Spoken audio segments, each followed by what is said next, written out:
So in the book of Revelation, you have a lot of this bride and groom kind of stuff going on. And to get that, I think we have to rethink marriage for a second, because when we think about marriage now, I think we kind of think of it as this romantic kind of relationship, you know, boy meets girl, attracted to each other. There's sort of like this sort of I don't know how to describe it other than romantic kind of relationship. But in reality, the biblical image of marriage, while it may include in the book of Song of Solomon, for instance, that sort of romantic element, in reality, the metaphor of marriage in Scripture is primarily about the commitment that marriage represents, the absolute commitment between two parties for each other's mutual benefit. And very often, even in places, for instance, like in Isaiah 61, throughout Isaiah actually, but in many of the prophets, you'll see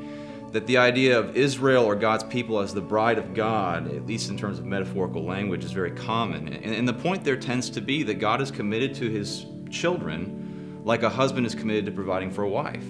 And that implies then that there should be a two-way commitment there. His commitment to his people as a husband and their commitment to him as a wife. So when you have in Revelation chapter 19 this big wedding feast, the whole point there is to say what should have been the case in Hosea, what should have been the case in Isaiah, what should have been the case in Deuteronomy, all those places that talk about God as the husband of his people. In Revelation 19, you have for the first time an actual marriage wherein God is the husband who is faithful, but also the people of God now are the bride ready to be married, because it actually says that in chapter 19, it says, or 18 and 19, it indicates that the bride is adorned, that the bride is actually ready for marriage, and she's clothed with fine linen, which is specifically in the book. It says that fine linen essentially is the righteous deeds of the saints.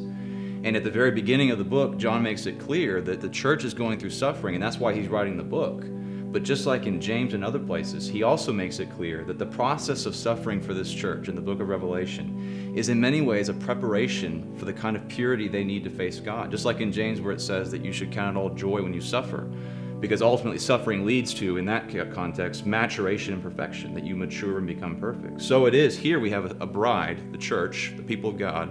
who through suffering in the book of Revelation, all through chapters 1 through 18, has been purified and strengthened to the point where in chapter 19, the people of God are finally ready for the actual commitment that they've never really had before in its fullness. Then you have this marriage with celebration and new life and all of that, and now you have a husband who takes care of his wife and a wife who loves and respects her husband. And it's that commitment that we need to focus on, that honest commitment for each other's benefit.